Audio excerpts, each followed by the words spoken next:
દરેકને મારા જય શ્રી કૃષ્ણ. કાલે વસંત પંચમી છે.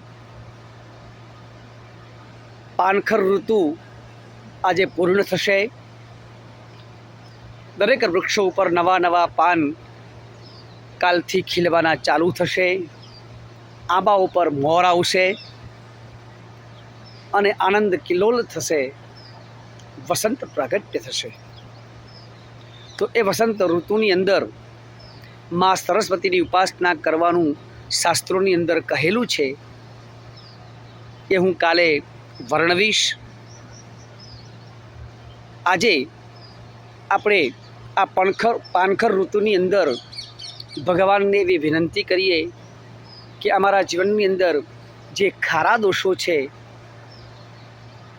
એ મિટાવી અને મીઠા મધુર અમને પ્રાપ્ત થાય એવી ભાવના સાથે ભગવાન ગણપતિ પંચાયતન દેવોનું આપણે આરાધન કરીએ.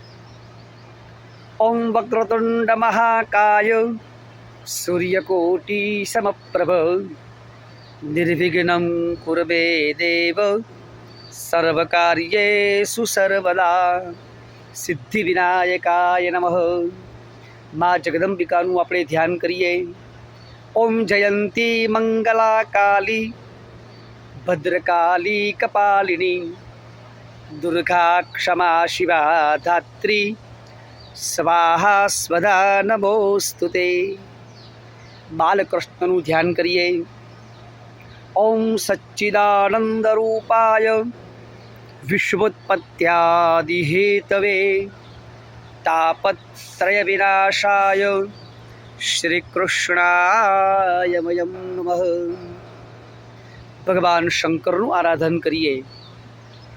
ઓમ ઓમકારમ બિંદુ સંયુક્તમ નિત્યમ ધ્યાયન્તિ યોગિનઃ કામદમ મોક્ષદમ ચૈવ ઓમકારાય નમો નમઃ. ભગવાન સૂર્યનું આરાધન કરીએ.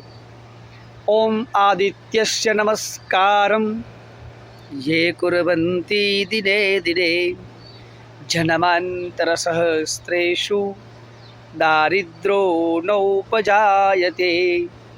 ઓમ સૂર્યાય નમઃ ભાસ્કરાય નમઃ દિવાકરાય નમઃ રવયે નમઃ ભાનવે નમઃ આદિત્યાય નમઃ મરીચયે નમઃ પુષ્ણે નમઃ અર્કાય નમઃ મિત્રાય નમઃ ખગાય નમઃ હિરણ્યગર્ભાય નમઃ ધૃણી સૂર્યાય નમઃ. પ્રાર્થનાપૂર્વક નમસ્કારાન સમર્પયામિ નમસ્કરોમિ. દરેકને મારા જય શ્રી કૃષ્ણ. જય અંબે. ઓમ નમઃ શિવાય.